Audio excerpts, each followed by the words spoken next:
Hi, thanks for checking out. Hopefully you've watched part one. This is part two of our this video. We're testing and repairing a Gallagher load bar load cells. This is a squeeze chute setup. They sent us in just one set of cells out of their bar to save on shipping, which is nice. It cost them pretty penny to ship it back and forth, and it cost me to ship it, so they saved their money by just putting in like a large flat rate box at the post office for 20 bucks or whatever it cost. So what this unit, they also sent me their scale, or the scale's over there, sorry. This scale that they sent was a W210. I talked to the guy a little while ago, and he said it was their spare scale. Couldn't fix it, not to worry about it. They said if they can fix it, make a good spare scale, they would. But I don't know. We'll see what we can do with it. But the connector that this cable plugs into for the low bar is busted out of the scale, and it's missing the wire for that thing. So I don't even know if I can fix their scale. So maybe they'll just want to scrap it since it's a spare. I don't know. We'll see what they have to say. All right. So what also we did in the first video is we tested when we hooked up their load bar or the load cells, cable and everything to my scale that I use here. We got a -H-. So I figured we've got a connection problem or a high signal problem from the load cells. I didn't know, so I cut the cables all loose from each other, tested each load cell individually by ohming out the cords and what they're supposed to read. Those read fine. I went through the cable and checked it out physically. It looked okay. Then I wait a minute, I put them backwards. Then I did a continuity check on the cable, and it read fine for a moment, and then it started to read like off a little bit. So I'm like, we got a problem here somewhere, sirs. So it seemed to read okay, but then I was like, I didn't get a good reading right away on that one, so maybe there's a problem there. So, well, the connector was all chewed up on it. There you can see a cow, something's gnawed the heck out of it. Something did. Maybe a dog got a hold of it, I don't know. So we're going to, I cut it off. I said, I'm just going to put a new connector on there and see what happens. So that's what we're going to do next. I got my vise here to hold this connector in as like a third hand. So that's what we're going to do. We're going to lock this connector in place. I've got to put a resistor inside there. It takes a certain size resistor for this size load bar. You find the right ones.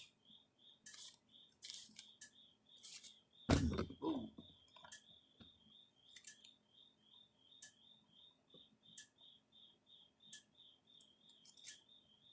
Not those. Not those. Hell are they? Okay, I gotta find my resistors. So let me find the resistors I need to use. Oh, I got a lot of resistors here to go through. I gotta get the right one. I thought I had them readily available, and I don't have it where I thought it would be hiding at. So you can't just put any old size resistor in. You gotta get the right. You gotta get the right one. So that's what I'm doing now. So can't seem to find the right one so far, but I still got a few to dig through. Luckily these are all labeled what size they are.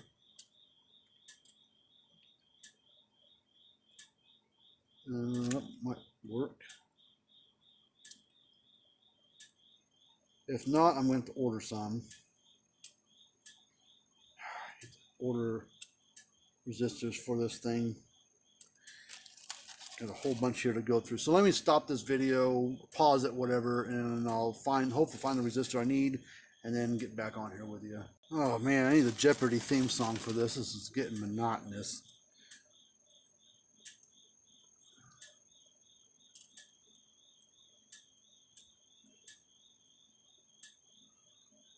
Ooh. That might be the ticket right there.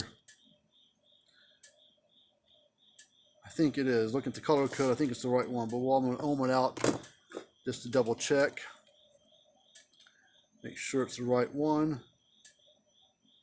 Yep. That's the one I need. I'm going to stick these up here with my other resistors that I use a lot of. And those are going to go up there. So now let me clean up my mess here, and then we'll start this solder process. All right. Now we're ready to go.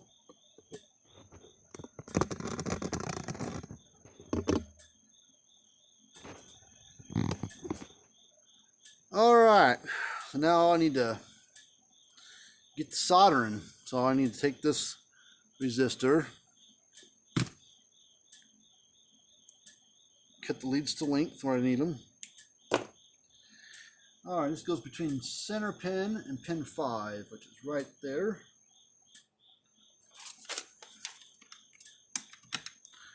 Need my solder.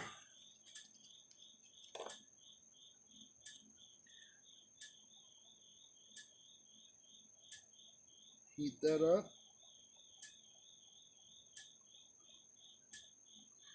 Heat that one up, add some solder to it.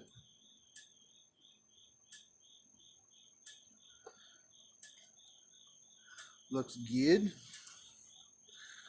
And now I need to put solder on each one of these leads.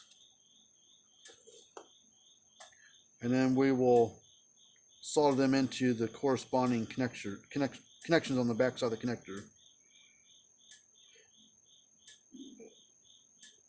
Come on.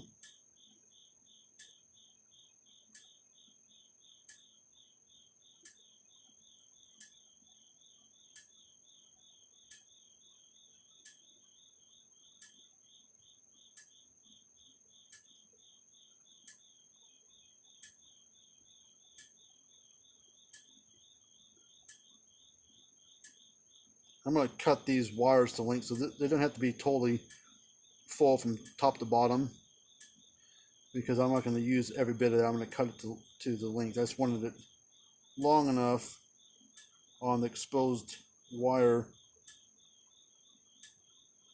Wow, God dang, it's hot. Come on.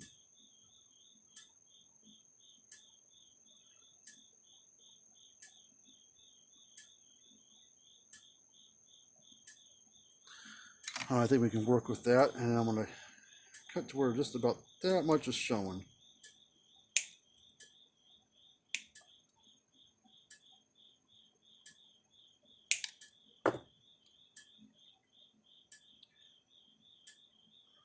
Alright, looks good to me. I think I want to cut off a little bit of this, a little bit more yellow. Give it a little room to move inside there.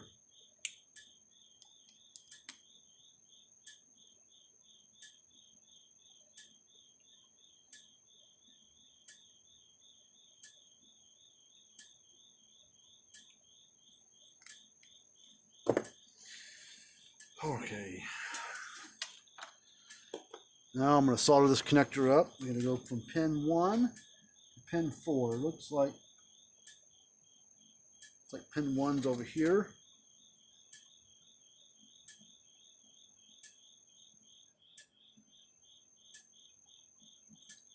One.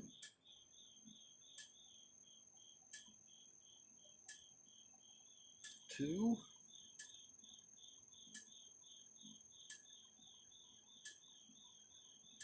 3,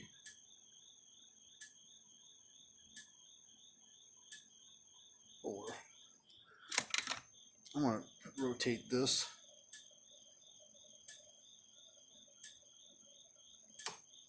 And just make it easier. So now I'm going to put the wires on the corresponding connector, and I'm going to add a little solder to the tip here. Hold each wire there one at a time, and just heat both of them up together and fuse them together basically.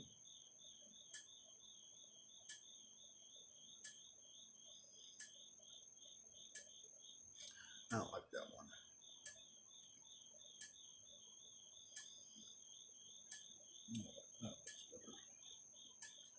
one. All right, make sure that these wires don't get all tangled up too much.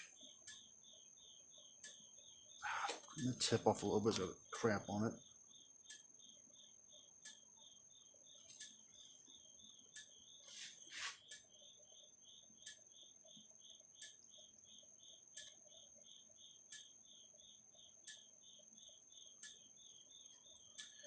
Let's see, red, black, next one's green.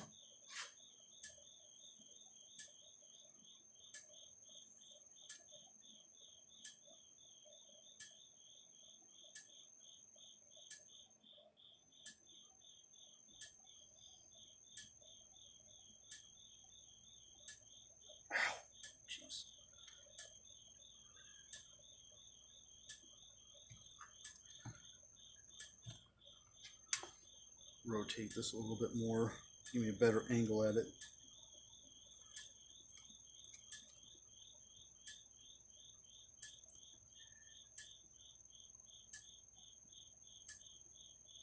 Ooh, don't fall off there.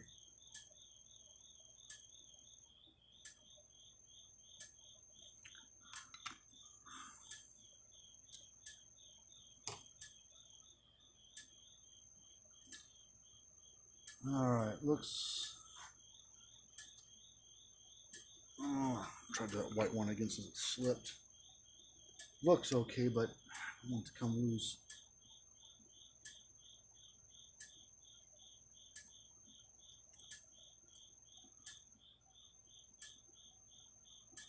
Oh, God dang, it's hot. Whew. You want to hold on to the water as long as you can. All right. That looks good, so I'm going to zoom out. Now I'm gonna grab the other end of the cable.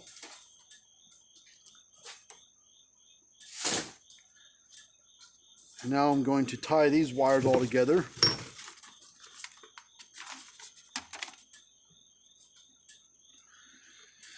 So I'm basically going to do black to black, red to red, green to green, white to white. So I'm going to do that real quick. Kind of see what I'm doing here. I've got 2 more wires left to do. We're just putting the each wire together, and then we're just going to twist them. The way it makes 1 wire out of them. I've done the black and the green already, so I'm going to do the white one. And as I do this, always make sure that the wires aren't tangled. So if I need to pull them out from underneath one another, I will. So that way they're out together and not tangled up with intertwined with another wire on the insulation.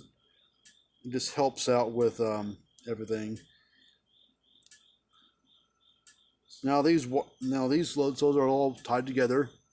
Now we're going to take the big yellow cable and we're going to do the same thing. We're going to take the wires off of it and we're going to twist them all together. Just like that. And we're going to do that to each one of them wires. So let me do that. Alright, those are all wired back together. All the blacks together, reds together, whites and greens. Alright, so now what I'm going to do, I'm going to lay this, kind of let this cable just dangle, but I want to make sure that these wires don't touch each other. Because if they are exposed, they're not going to like cause a fire or burn something up. But it won't read right if things are touching where they don't need to be touching. And before I put this connector all the way together, I'm going to plug it into my scale here that I use. And before we were getting a dash, dash, H, dash, dash. And I know my scale's fine because I use it all the time for testing load bars and load cells and stuff. So I'm going to plug this into here. And just kind of set it here. Turn on, make sure nothing's touching, everything looks good. Turn to the M for manual. Hopefully it doesn't give me the dash dash H dash dash anymore. If it doesn't, it gives me 0 pounds.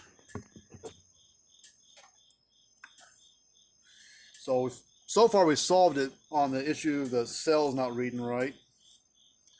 Now I'm going to do, this is just a generic pressure test. I've done it a bunch of times so I know what I'm supposed to be looking for. One side is a pause, because this does it by flex. It doesn't take a lot to make it move on these, because when this thing's bolted into the foot plate.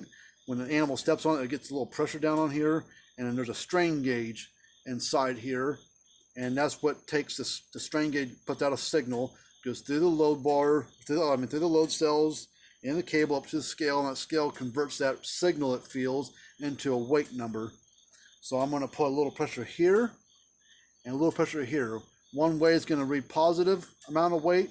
The other way is going to be read negative amount of weight. So you got to put a little pressure on this. You get on the edge of the table, press down. Okay, go to the back edge and push down. Go back to the front side just to make sure.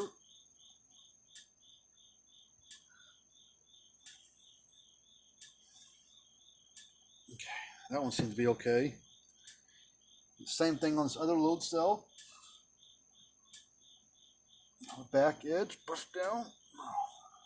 Front side, push down. Oops. Yeah, looks good.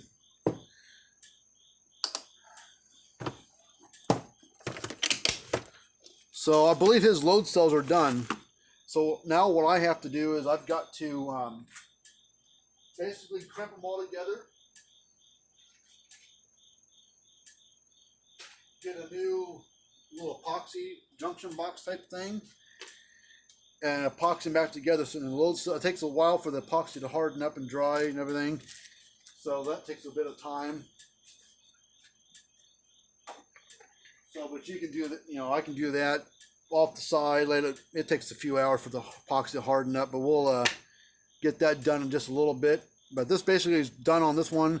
I need to figure out what we're going to do the load with the scale, see what he wants to do. I mean, if anything, maybe he'll just say scrap it and just, because it's just a spare one. We'll see what we can do for him. Other than that, this I'm not going to waste time on the scale part of it. I'm going to tinker with it a little bit, and I'm going to make a phone call to the guy, see what he wants to do. But thanks for watching this video. We hope you enjoy this kind of stuff. We work on all brands of low bars and load scales and stuff like that. Well, sort of all brands. The only brand we cannot work on is True Test.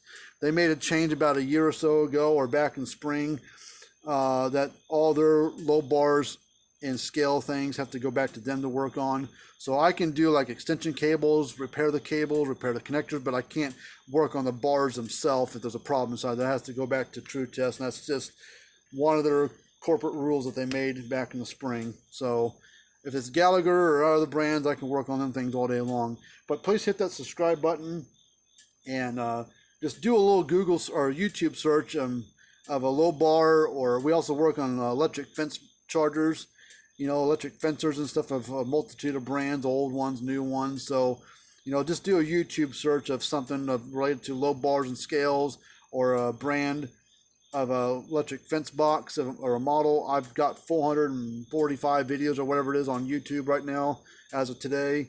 So, but anyways, hit that thumbs up button, hit subscribe, and we'll see you later on to the next time in another video.